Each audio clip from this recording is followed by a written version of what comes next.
Getting rid of Maduro is not the hard part. Rebuilding and reinstitutionalizing the country is. I see the closest example of this is not something from Afghanistan or Iraq, but probably more along the lines of Panama. War, revolution, they're very chaotic processes. We've failed to plan for the day after and so many other engagements like this. And the number of illegal armed groups in Venezuela is vast. It's going to be non-linear. It's going to be a little messy. Doing nothing has a massive cost. 25% of the Venezuelan population has fled the country. It's remarkable how little public discussion there is. And I'm just putting the pieces together in real time here because this is such a fast-moving scenario.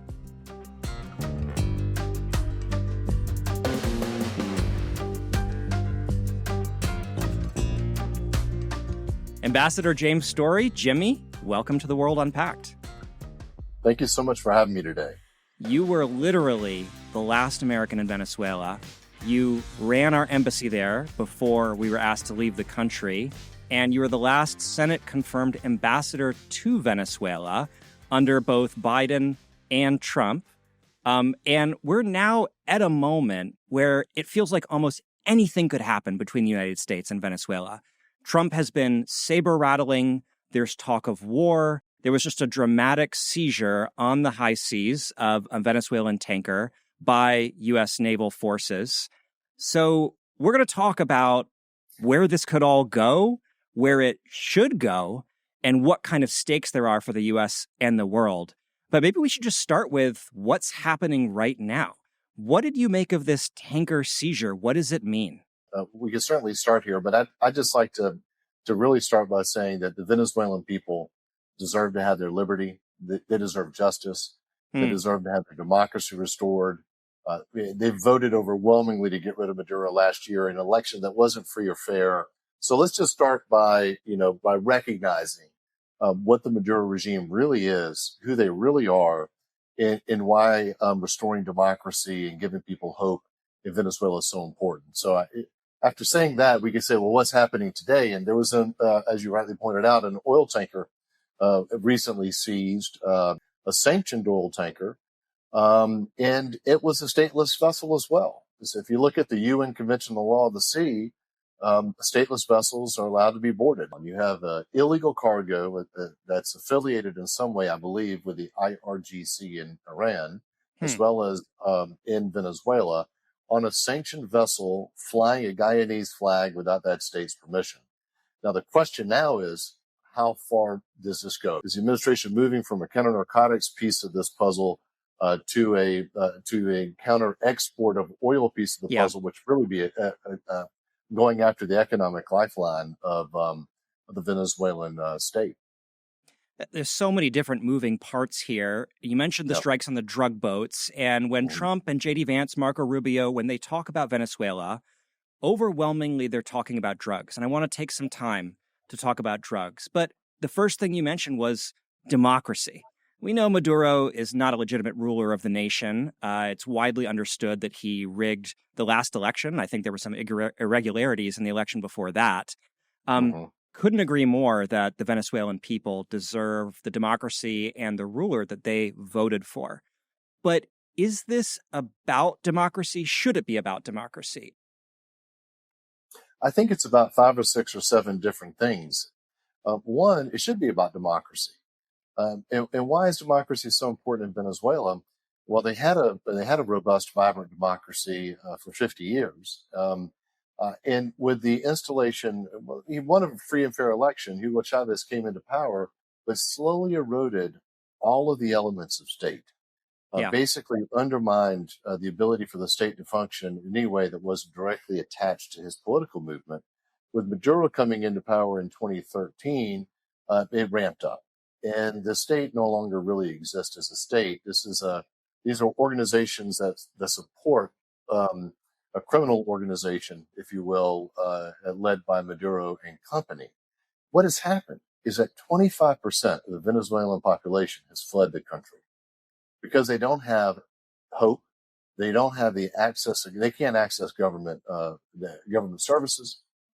This was a country that had the best educational system, the best hospitals, the best infrastructure in the region, and it has been beggared by 25 years of bad policy and now basically by a kleptocratic, corrupt, and criminal organization that's been trying to masquerade as government. So Yeah. restoring democracy means that people can go home. The vast majority of Venezuelan people, they're seeking a better life. They're good people, but you have 9 million people on the move across the region. That's going to be destabilizing. So Yeah. it's a stabilization problem. It's a democracy problem. It's certainly a drug trafficking problem. It's also a problem that they allow the territory of Venezuela to be utilized by foreign terrorist organizations such as the FARC, the ELN, Hezbollah, and others. So let's pull all those threads, but sticking with democracy. The self-immolation of Venezuela, the destruction of its governance capacity, the destruction of its economy is really something to see. And if anyone has ever seen a chart of GDP per capita in Venezuela over time, it's very sad, frankly. At the same time, Donald Trump ran for president in 2016, going against the Iraq War. If we hadn't had the Iraq War and this history of failed regime change efforts, probably Jeb Bush might be president right now. I mean, to put a finer point on it, Trump just put out a new national security strategy just a few days ago. And in it, he said, we will no longer be pushing countries to democratize. If it happens, we'll welcome and encourage it, but we won't be pushing it. I don't want to make this all about hypocrisy for Trump. We could all have our own views of this, right? And I'll just say for myself, I'm of a generation where I've watched the U.S. try and fail to induce democracy through military means. Why is this one different? Right. I may change your question slightly. Why will Venezuela not become Haiti, not become Libya, not become Iraq, not become Afghanistan? Exactly. And there are a few reasons here. One, over 70% of the Venezuelan people voted Maduro out of power in an election that was neither free nor fair, but they still went out and they still voted against him. The second is this isn't a country riven by ethnic differences or sectarian differences. This is a country where the ruling elites within the Chavismo, within the official, let's say, government right now, many of them are cousins of the Democratic political opposition. They went to college together. They know each other. So there's not this idea of the other. And then finally, this isn't Haiti. This has got a highly educated population with extraordinary resources. Now, of course, in the case of Iraq, we said, oh, they have all the resources they need to rebuild themselves. And there can be question marks on that. In the case of Venezuela, they really do have the capacity. They currently don't have any money. All of it's been stolen. But they have access to resources that they could put to bear to get back to that which they had, which again, the best hospitals, the best universities, the best infrastructure in South America.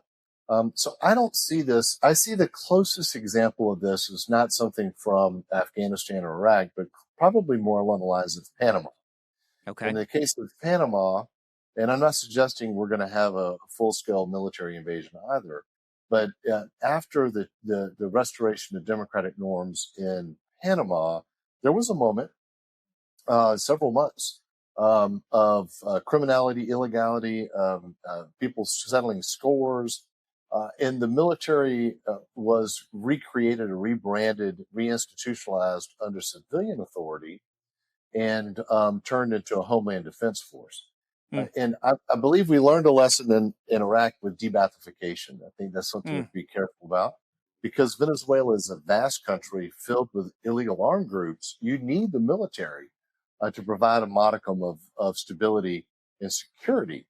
So I believe that there's a way for us to thread the needle on this one that didn't exist in other places. And I'm not suggesting here that this will be a linear transition.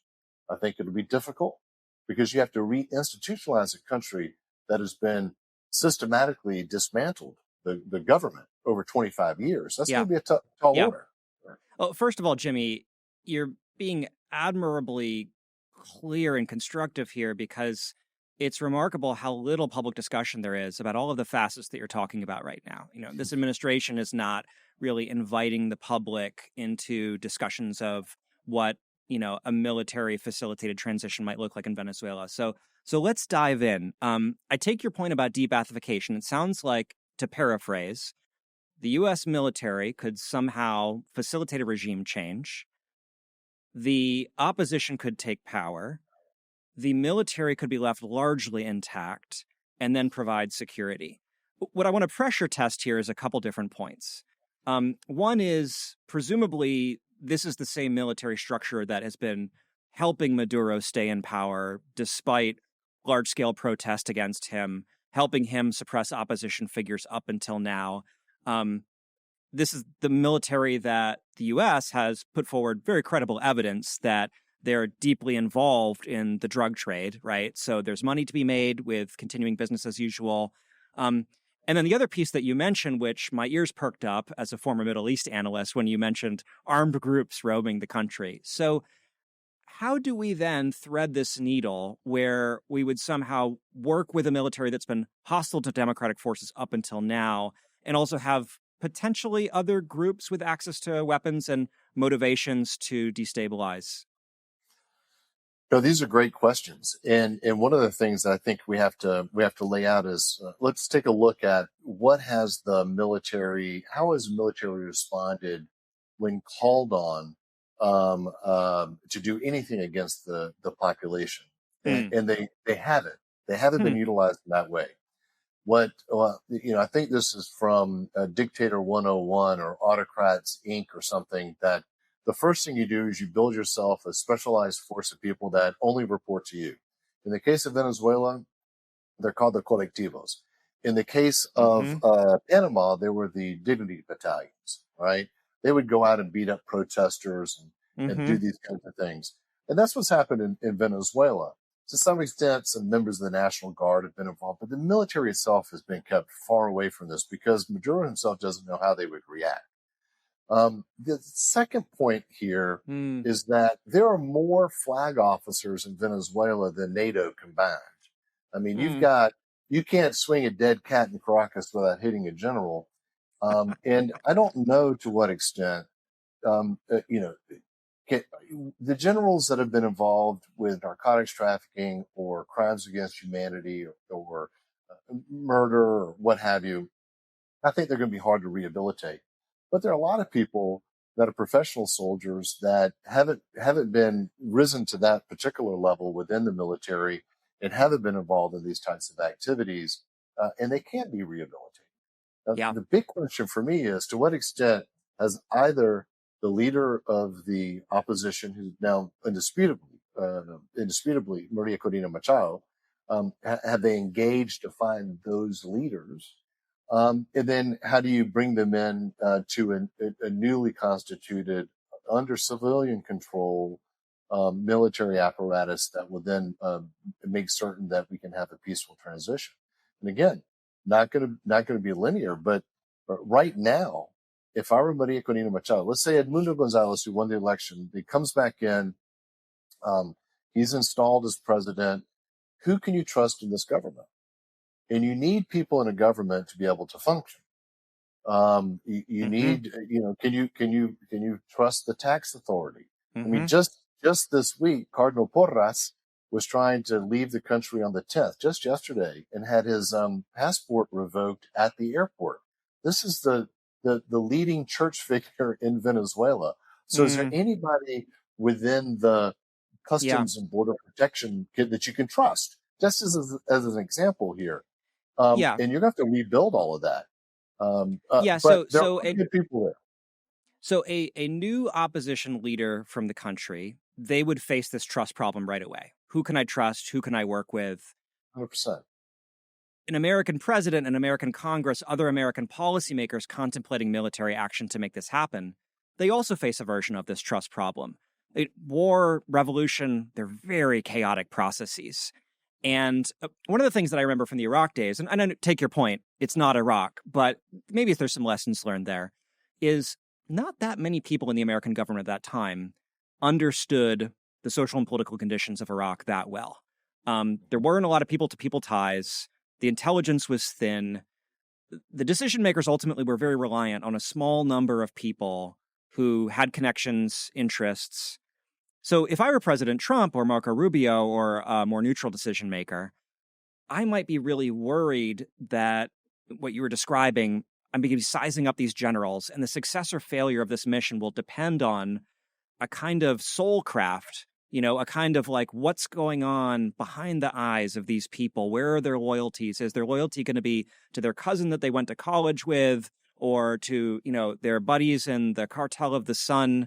Do the colectivos lay down their arms, or do they become almost like the Venezuelan Fedayeen Saddam, which were a kind of a group of Saddam Hussein dead enders who then became the beginnings of an insurgency in Iraq?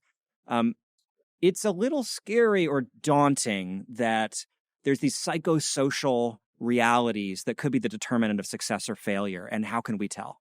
No, and listen, I spent a year in Afghanistan in the field on the border of Pakistan, and we said at the time that we were fighting a 10-year war 1 year at a time, right? Or 20-year war 1 year at a time. Yes. And we didn't really learn a lot of lessons. And I get it. I frankly, we worked hard to stop using money in Afghanistan because we couldn't figure out where it was going. The projects weren't being built. Right. Who can you trust? Who can you not trust? Ended up being that we really couldn't trust anybody, at least where I was host in P2KG is what I covered. But, I want to go back to this idea though of maybe we go back to the idea of cost, because I think a lot of people are wrapped up around the idea of like, oh, how difficult will it be when a change happens and what's the cost? And let's think for a second what's happening right now without change. 25% of the population have fled. I can start naming names. Captain Acosta Arevalo, murdered in jail. Fernando Alban, thrown from the helicoide 10th floor. Alfredo Diaz, this week, former governor and a political operative for Maria Corina Machado, murdered in custody. So what's happening now needs to have a bit of treatment as well. So if the idea is that that transition will be messy, yes. But then let's figure out, well, what happens if we don't have transition? So you have 5,000 man-pads. These are shoulder-fired anti-aircraft missiles. Okay. It kept me up at night was these things getting in the hands of the FARC or the ELN and being used against commercial aviation inside of Colombia, for instance.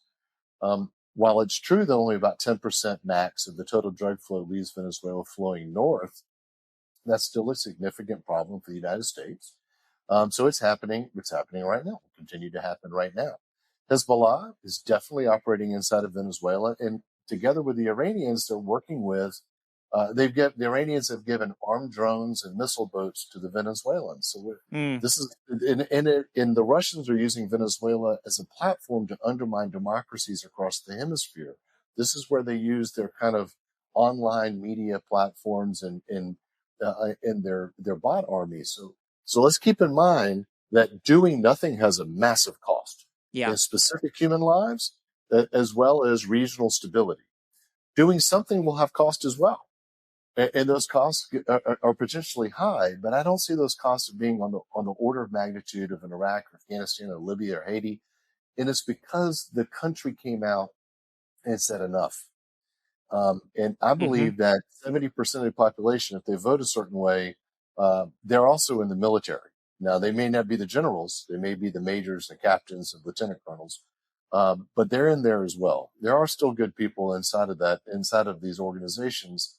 But the idea of transitional justice is also going to have to be there. Because if the theory of change, I'm sorry I'm going on here so long, John, but there's so many facets to this. But absolutely, if the theory of change is that somebody close to Maduro is going to show him the exit, that's the theory of change. That's where I think President Trump, that's his objective. Somebody else shows Maduro the exit, or Maduro finally gives up and leaves. Because as you rightly pointed out, the president doesn't like to be involved in international conflicts. So if I'm a general and I'm thinking about doing that, I've been working for a guy every bit as bad as Pablo Escobar, who I get to be rewarded financially if I stick with him, or I have the threat of jail and death, like General Baudouin, who died in prison, if I go against him. And if I don't know what the future holds for me, then that's a problem. So I think there should be more discussion of what does transitional justice look like. Is there going to be a Truth and Reconciliation Commission whenever this is over in Venezuela? Is there going to be a general amnesty?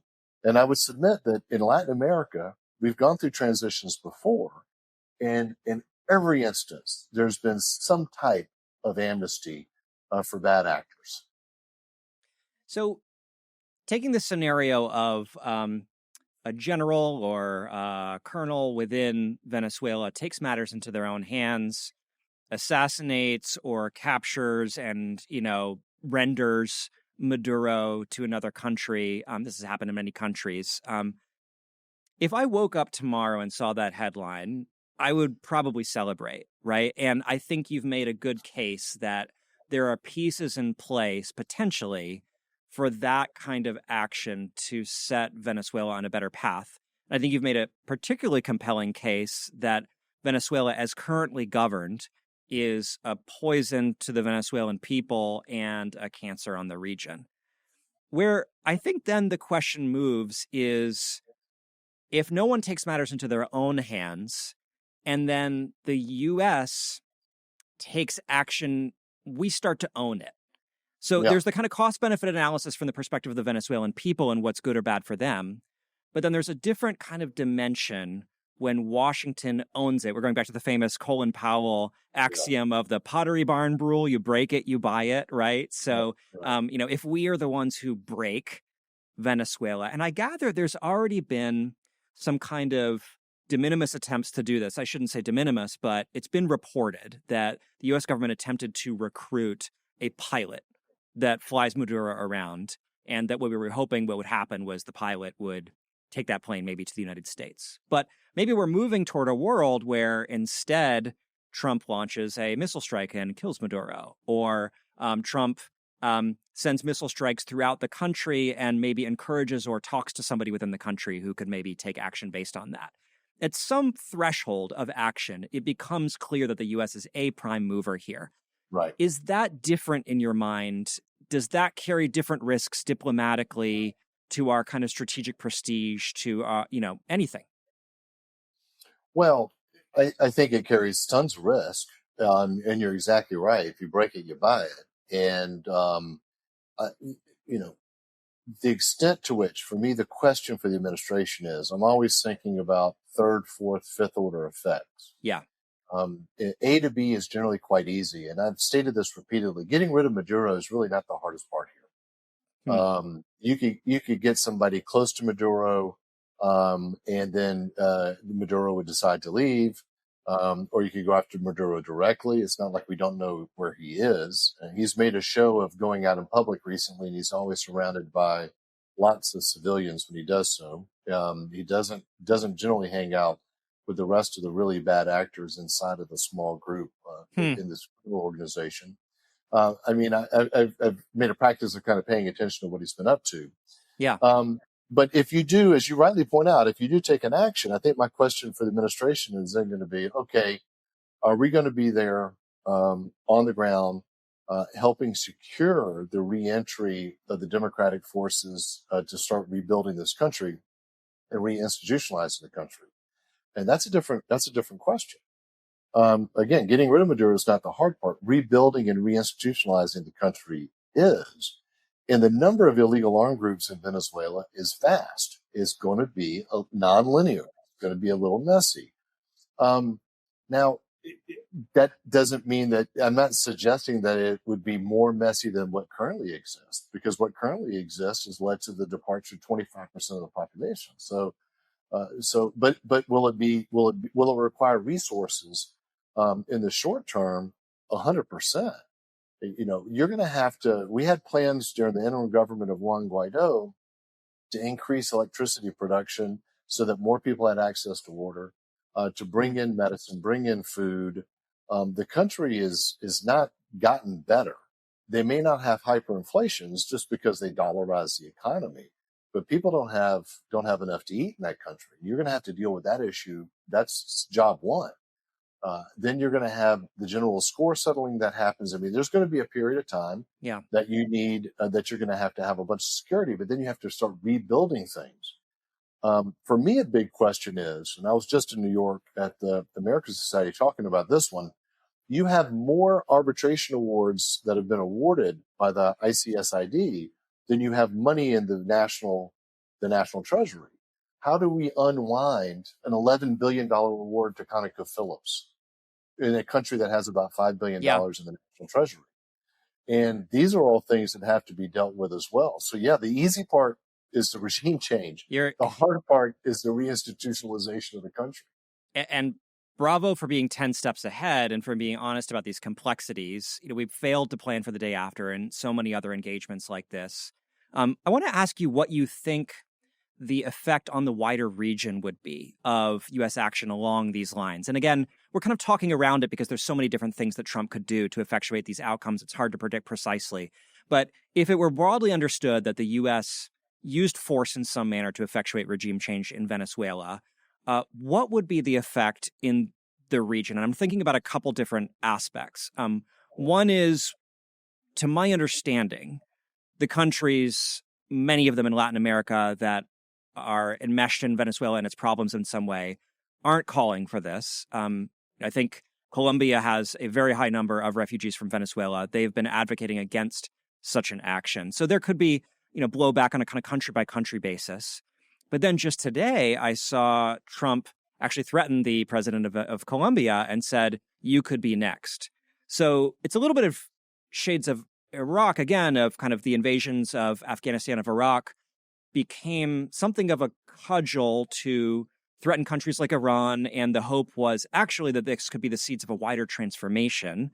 We're now hearing about this Trump corollary to the Monroe Doctrine. So, it's a big question, but I'm interested in the immediate regional reaction. And also, are there ambitions or is this their possibility that such an action could somehow redesign Latin America and get after the core problems that Trump has been talking about for 10 years, migration, drugs, and the like? Hey, thanks for listening to The World Unpacked. If you want episodes delivered directly to your inbox, use the link in the description.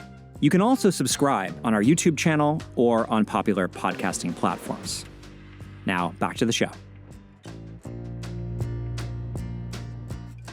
Wow. So let's start with the reaction of the populace. And in the United States, there's some polling has been done. About 30% of the people in the United States support some type of inaction in Venezuela.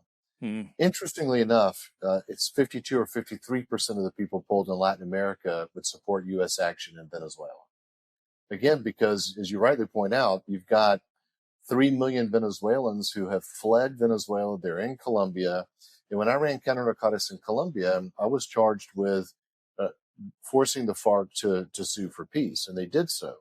Now, coming out of a 52-year civil war, the Colombian state is trying to provide for, clothing, food, shelter, health to its own populace. And now they got an additional 3 million desperately poor people they have to worry about. So it's quite difficult when it comes to Colombia. In a country like Aruba, 15% of the population is actually Venezuelan now. The global number is smaller, but the population percentage-wise is pretty high. So the region recognizes the need to fix the problem in Venezuela. And the only way you fix the problem in Venezuela is you get rid of the problem. And the problem happens to be Nicolás Maduro. The problem is Chavismo. The problem is a criminal organization masquerading as a government. Right. So even in the case of Panama, and I would submit that Manuel Noriega was a much less nefarious character than Maduro and company, because Manuel Noriega, while he was sitting astride the Panama Canal, was not sitting on top of the world's largest known reserves of petroleum, and he wasn't in bed with our strategic competitors, and he didn't allow international terrorist organizations such as Hezbollah to operate freely. So Maduro is a worse actor. In the case of Panama, there was public rebuke and private approbation of what took place in 1989 in Operation Just Cause. I would imagine something similar were we to take action in Venezuela. But the case of Petro is an interesting one because this is a rehabilitated former terrorist who now finds himself president of a country. He's entered into a public spat with President Trump because he believes that will redound positively upon his political movement in the elections of next year.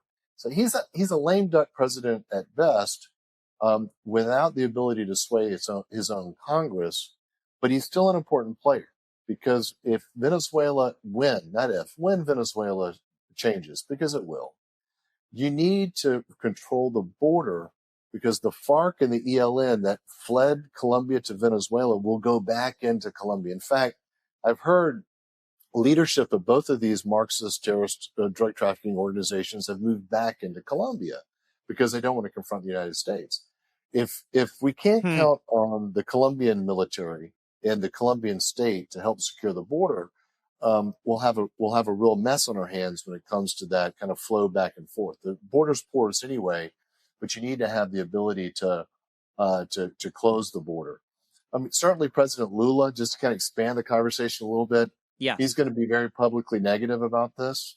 And I understand that his way of thinking, he's a multilateralist. He's going to think that this was a misstep. But I want to remind all of those leaders that after the election, July 28th of last year, when they all said, okay, we want to see the actas as is required. These are the receipts from the polling stations in Venezuela. It is required by Venezuelan law to show those. So they said, okay, we'll follow Venezuelan law and show us the proof that you won Maduro. He's never produced it. He's never once produced it. Meanwhile, Maria Corina's team actually did produce 84% of those same actas showing that they won 70% of the vote. So I would just remind them that they had an opportunity to engage on this in much the same way that the media. I mean, I'm doing 6 or 7 interviews today, short interviews, nothing like this deep dive, which I really appreciate. Absolutely. John. I can promise you, Jimmy, you'll have nothing like the World Unpacked.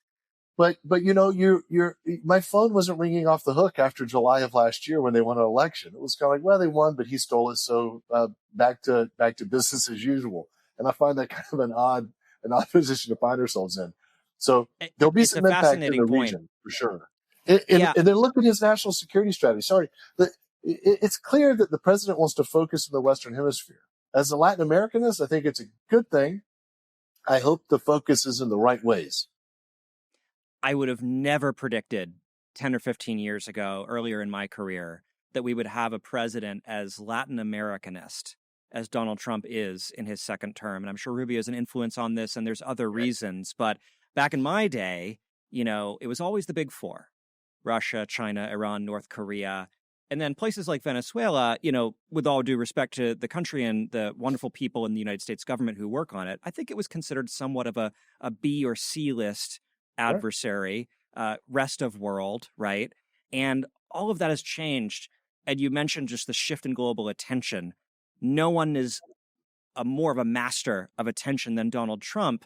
And the awesome power of the U.S. military has this kind of electric quality where it seems to suggest that the world could change overnight. Anything is possible. I think that's part of what's going on here.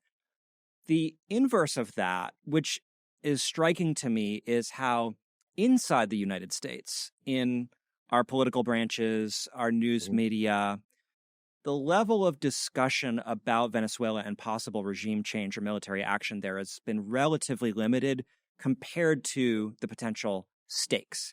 I mean, of course, we've been talking a lot about the drug boat strikes, right? This is a tactical action. It's, of course, very concerning from the perspective of international law, but it's not the bigger game. The bigger game is what you and I have been talking about. Right. And it's hard not to worry that there aren't hearings in Congress on this. I mean, when we went back to the Iraq War, this unfolded over many months in such a public way. Colin Powell gave his famous presentation in front of the United Nations holding up the vial. I mean, of course, there were errors and, inaccuracies in it, but nevertheless, there was a major, major public effort to rally the public and debate about this that we're not seeing in Venezuela. So I guess my question to you is that acceptable as an American and as somebody who kind of has a stake in the policy process? And also, are there risks in that where maybe we could get into something that later people wouldn't have been bought into or might not have understood the consequences of? Well, the founders were pretty clear. They created an Article 1 branch of government, and that is the U.S. Congress, the Article 2 branch being the executive. Mm-hmm. And from my perspective, that the expansion of executive authorities and power wasn't really envisioned from the founders themselves. So there is a role to play in the authorized use of military force by the Congress. Okay. It's incumbent upon the Congress to take their role seriously. There should be debate about this. I mean, if we were able to provide exquisite intelligence as to Russian plans and intentions to invade Ukraine in real time, Mm-hmm. to let the world know we knew it was coming, you would think we'd be able to provide a little more specificity on what's happening with these drug moves. And let me be clear. Yeah. I ran counter narcotics in Colombia, and I also ran it in the Western Hemisphere. The reason you judicialize cases is you go after the big fish, you take down people, you get information from them, and it leads you to human beings such as the former president of Honduras, Juan Orlando Hernandez, who was tried and convicted in a court of law in the United States for drug trafficking. His brother is still in jail for drug trafficking. It leads you to the son of the former Surinamese president, who was arrested and tried and convicted for gun running and drug smuggling. I mean, Bortese is the name. So I want to go after the dirty money in Brickell and Miami and the dirty money in Medellin and the money that undermines democracy across the hemisphere. Mm-hmm. Mm-hmm. While you judicialize cases. So more transparency there. And who can call for that transparency is the U.S. Congress. So I do think that it's incumbent upon us to have a little more information here. Vis-a-vis this oil tanker, that's very much a righteous, judicialized takedown of an asset that aligns with domestic law, international law, which is an interesting juxtaposition with the unilateral actions against drug boats, Mm-hmm. which may have very limited effect on drugs flowing north to the United States, because drug trafficking organizations will simply make a decision to change the methodology by which they send drugs north. They'll use smaller loads. They'll put them in pleasure boats, put them on airplanes. They'll put them in containers. They'll walk it across the border in 50-pound knapsacks. I mean, there's any number of ways the drugs will still continue to flow north. So I kind of broaden out your question a little bit, but coming back to it, the Congress, as the Article 1 branch, has a role to play, and they should play it. I appreciate you bringing us to drugs. You mentioned the former president of Honduras who was brought to the United States, convicted of drug trafficking, sentenced to 45 years. Unfortunately, we know he was pardoned by President Trump recently, having to do with Trump's political maneuvers in Honduras, seeking to influence the election there, seemingly. Many people have, of course, pointed out the inescapable tension between, the treatment of this individual, the former president of Honduras, and the treatment of the current president of Venezuela. But rather than kind of hashing that out too much, I'd love to just talk about the drug issue more concretely. I want to give you credit, Jimmy. You are offering a variety of different motivating factors that give the United States a stake in what happens in Venezuela. And to you, as I understand it, there's a web of things that make this vital for the U.S. to address. And perhaps the centerpiece is democracy. But for Trump, in terms of the public presentation to the world and the American people, the focus is on drugs. And so I would love to just get your take on what could be, sort of how bad is the problem? Like, what is Venezuela's role in the drug crisis in the United States? And if we were to do something in Venezuela, would that fix the problem? Or how would it, in what ways would it address it? Well, the shortest answer possible is that Venezuela is a minor player. Democracy were restored in Venezuela. It probably would have a minor impact on the totality of drugs flowing out of there. Certainly the Cartel of the Suns would no longer be operational, but other drug traffickers could use undergoverned spaces inside of Venezuela to run drugs. The vast majority of drugs flowing north come from Colombia, obviously. Mm-hmm. But I would say that 95+% of all drug flights, now still representing a minority share of the total of drugs, originate from South Lake Maracaibo in Venezuela. They go up and over to Honduras, to Madre de Dios, Honduras.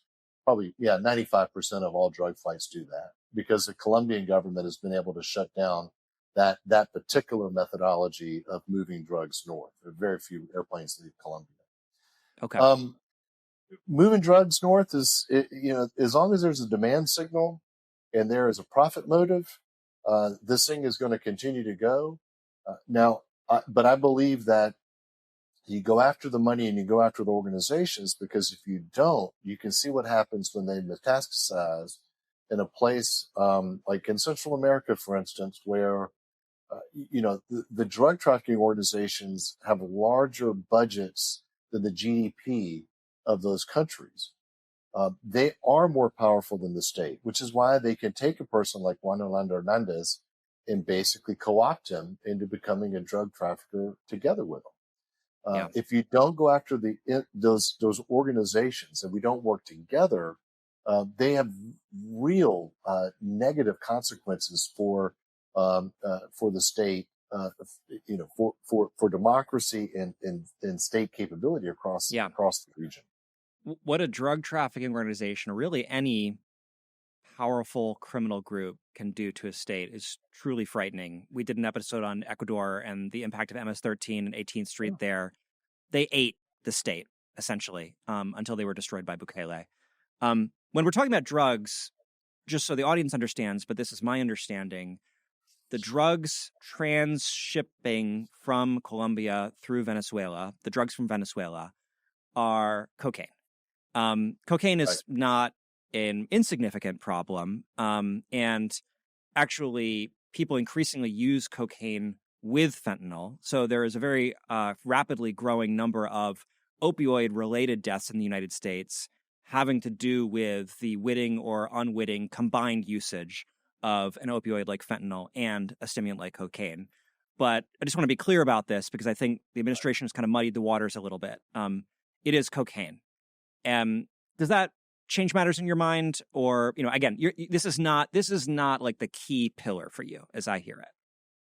Well, it's not the key pillar. I think this was a way to draw attention to the broader illegality, criminality, and regional instability wrought by Venezuela by focusing in on this one particular area. They don't traffic in fentanyl, from what I'm aware. It is largely cocaine. But if you think about where's the logical end of attacking organizations that are supporting foreign terrorist organizations involved in drug trafficking, so drug trafficking organizations, does it then become logically okay to go after and bomb, for instance, the chemical factory in Guangzhou, China, that produces a precursor chemical that then leads to fentanyl, which is produced in Mexico? I mean, obviously, no one would suggest that that's the case, but there needs to be a robust debate about how we go after the problem. I'll give you my theory on that, and you can kind of push back if you disagree with it. But presidents are pragmatic. Trump is ultra pragmatic. In his national security strategy, there's actually a very elegantly written paragraph about that, where it described him as realistic without being a realist. Pragmatic without being a pragmatist. So sort of saying he's not following any isms. He's doing what he thinks will work and accomplish his goals. And I think if fentanyl were being produced, or the precursor chemicals were being produced in Venezuela, we probably already would have bombed it, right? That there's countries like Mexico and China where it's just very politically difficult to attack within their territory for a variety of reasons. And then there's countries like Venezuela where there would not be as much resistance with the United States or potential blowback from those strikes. And so maybe you hit there and make a larger point about drugs, scare perhaps the Mexicans or the cartels, scare the Colombians. I mean, Trump is very explicitly trying to do this. And it does bring me back to this notion. And I'm just putting the pieces together in real time here, because this is such a fast-moving scenario. But the more I think about it, the more I wonder if Trump, or at least Rubio, is starting to see a domino theory in the Western Hemisphere, where if we can have a big show of force much like Bush sought to do with Iraq and Afghanistan, we could begin a wider political process and influence and scare and induce and rally people to maybe somehow, through some more complicated set of maneuvers over a longer period of time, transform the region. Because it does seem like for MAGA, this is where America's problems flow from. Illegal immigrants, drugs, threats from narco groups, and potentially Russia and China. What do you think? Well, we talked earlier about Iraq and Afghanistan, and when I ran, and also in Colombia, when I ran Plan Colombia towards the end of that program, we had invested $10 billion in Colombia, and it was really about building state institutions to withstand kind of these terrible the undermining by these giant narcotics trafficking organizations. And I wondered to myself if we had spent similar sums of money in places such as Guatemala and Honduras and El Salvador and Ecuador and others in building stronger institutions, we wouldn't have more vibrant, democratic, middle-class societies there that were secure and could deal with all these issues, right? What concerns me about the national security strategy is the walking away from the Atlantic Alliance and the sole focus on the Western Hemisphere without naming countries in the Western Hemisphere. Right. Yes. Venezuela was not actually mentioned in the document. No, amazingly. It wasn't mentioned. And our largest trading partner is Mexico.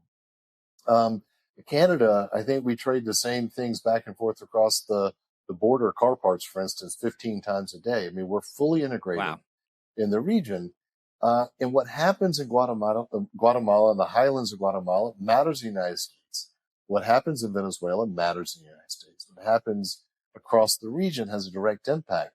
I don't know the extent to which people within the president's political movement, you mentioned MAGA earlier, are so much focused outside of the United States. I think that Marjorie Taylor Greene's positioning most recently has said that the president's spending too much time thinking internationally and not enough time thinking domestically. I don't know if they care as much, but certainly the president has shown that he wants to focus in on the Americas. But does that mean that we're advocating global responsibility in, for instance, the Pacific, with China's ambitions in the South Pacific or with Taiwan, or if we're abdicating responsibility when it comes to Russia's illegal, immoral, unethical, whatever you want to call it, war against Ukraine?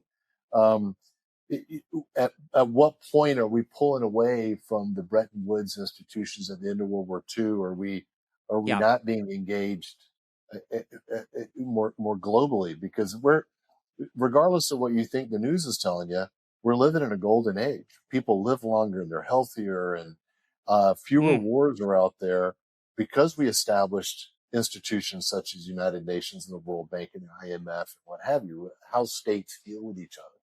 And I think we have to keep that going. Those winding each other up into these relationships is really important. Having venues where we can discuss difficult problems that state unilaterally cannot handle is something that keeps us all in the world community much safer. We've been talking about Iraq a lot. Of course, Bush famously had his coalition of the willing. He went to the UN. So he was doing alliance management during that. And eventually we had, NATO involved in Afghanistan and the like. There are some interesting interdependencies. We've got an aircraft carrier in the vicinity of Venezuela right now. When I was working at the Pentagon, these assets are highly prized amongst the combatant commanders. Everyone always wants them in their region to deter aggression or be able to take action. So moving these things around does have something of a consequence. But if we could pivot a little bit from the military solution, which we've been talking about so intensely, because it's incredibly important. But let me offer you another hypothetical. And this one maybe seems quite likely to me. Trump wants to make something happen in Venezuela, but he ultimately isn't willing to do a really big invasion or, large scale boots on the ground, kind of to fully own it and put his presidency on the line.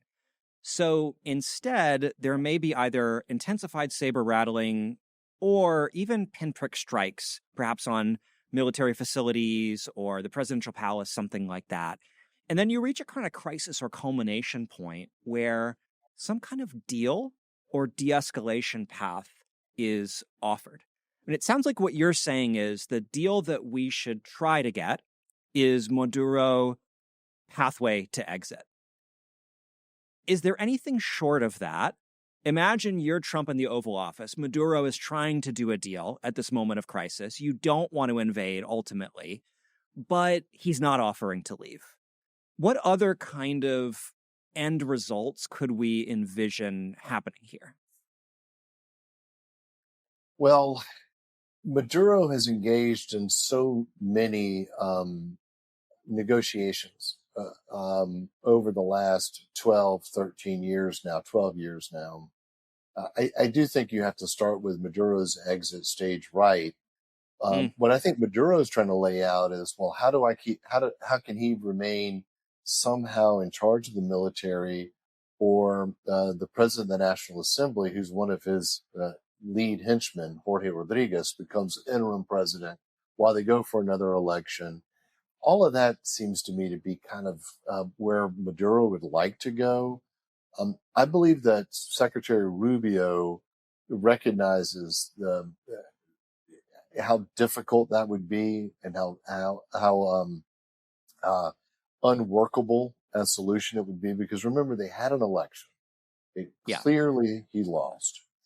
I haven't thought through, is there something where Maduro stays that would be palatable to anyone? Because remember, it's got to be palatable to the Venezuelan people, and they overwhelmingly want the guy out. There have been instances, Pinochet is an example, I guess, where it became senator for life. The military, so he had some level of immunity. The military was provided with a set percentage of the national budget. And then it, over a period of time, democracy took hold. I don't know if that's in the realm of the possible when it comes to Venezuela. But perhaps something like that could be there. I don't think that's where you start your negotiating position. I think what the president has done by turning down Maduro's opening gambit, which was, I get to stick around, we're going to have a 2-year transition, then elections, and by flatly refusing it, is the proper approach at this point in time. But I also agree with you that the president doesn't necessarily want to bet his entire presidency on this particular issue. We could go through a number of scenarios here and probably spend the next 5 or 6 hours gaming them all out.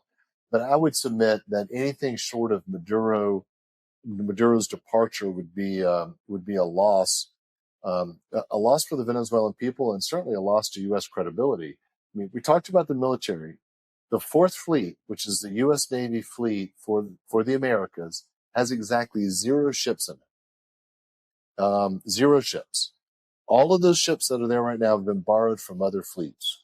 And I wonder if that'll remain the case into the future. I would imagine the Fourth Fleet will become something that looks more like the Sixth Fleet as we put our focus into the Americas. But we can't put 10% of the U.S. Navy without a result.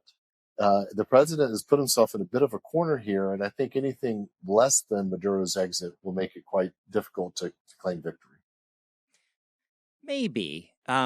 I mean, this is a president who looks at things rather differently than the typical U.S. president in terms of kind of what kind of outcomes are acceptable.